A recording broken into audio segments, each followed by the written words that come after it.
Researchers have compared a successful feedback exchange to a tango which entails a partnership between the giver and receiver.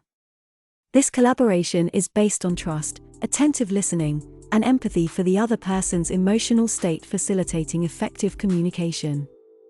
Through optimal feedback exchange, partners work together to recognize actions or behaviors that ensure effective goal attainment. In order to facilitate behavior change, feedback must be accepted and considered useful or meaningful.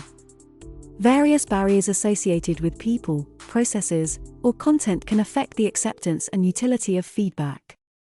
People-related barriers in the feedback process stem from perceptions, emotions, and interpersonal dynamics.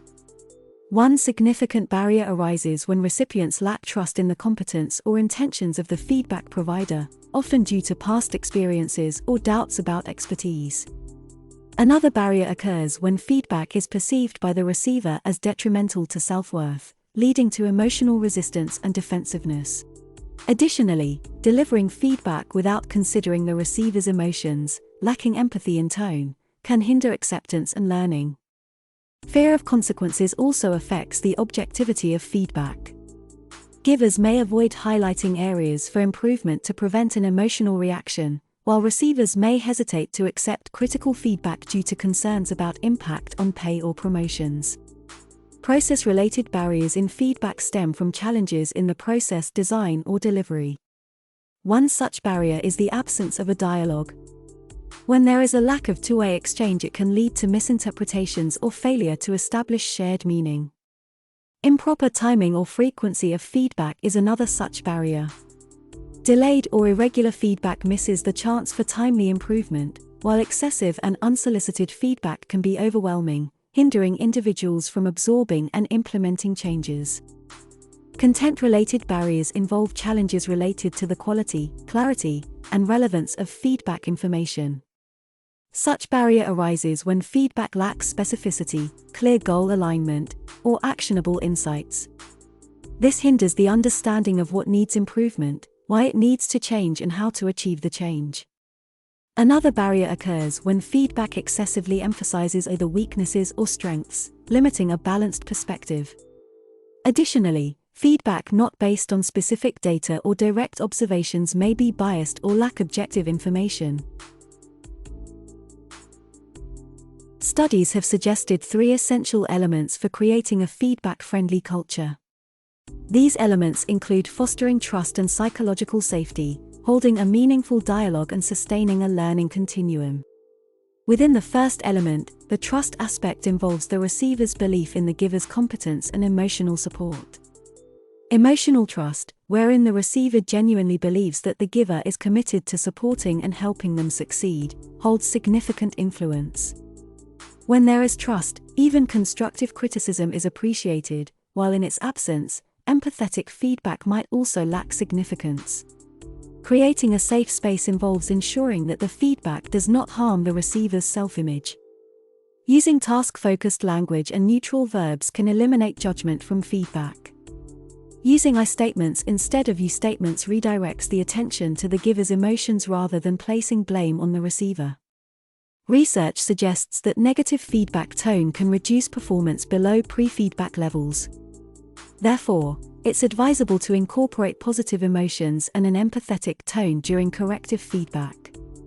Further, delivering feedback in a private setting reduces the threat to self-confidence.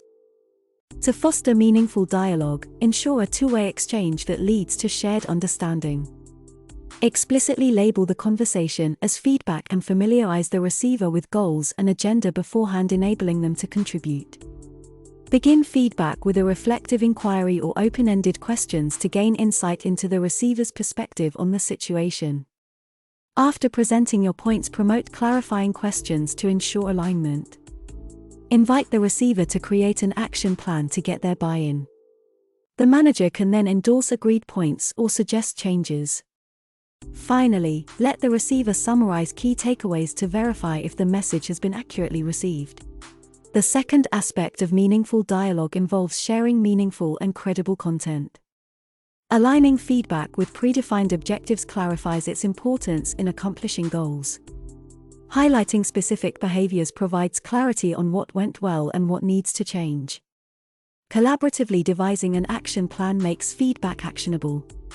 Balancing feedback with positive aspects and areas for improvement sustains motivation while fostering growth. Personalizing feedback based on the recipient's background and preferences increases its relevance. To enhance credibility, gather data from direct observation and multiple sources. Check the information for biases, and base assessments on patterns rather than isolated incidents. The third element involves maintaining a continuous learning momentum. Provide feedback consistently, ensuring that each subsequent feedback builds upon the previous ones to keep track of the receiver's progress. This ongoing rhythm ensures timely, precise, and relevant feedback, empowering employees to reflect and implement changes efficiently. Moreover, to nurture continuous growth, managers should provide challenging tasks or novel learning opportunities, as routine tasks could restrain development. Additionally, it's essential to differentiate feedback focused on learning from evaluations used for HR decisions to reduce the fear of consequences. As a manager, do you believe that your team trusts your competence and sees you as supporting their success? You prioritize creating a safe environment, especially during feedback sessions. You are committed to facilitating a two-way exchange during feedback discussions. You provide feedback that is both meaningful and credible. You consistently offer feedback focused on learning. Seek feedback on these statements from individuals whom you typically provide feedback to. Identify areas for improvement and implement strategies to address them. Ultimately, the true effectiveness of feedback lies in its intent. Intent to genuinely support the other person's learning and growth.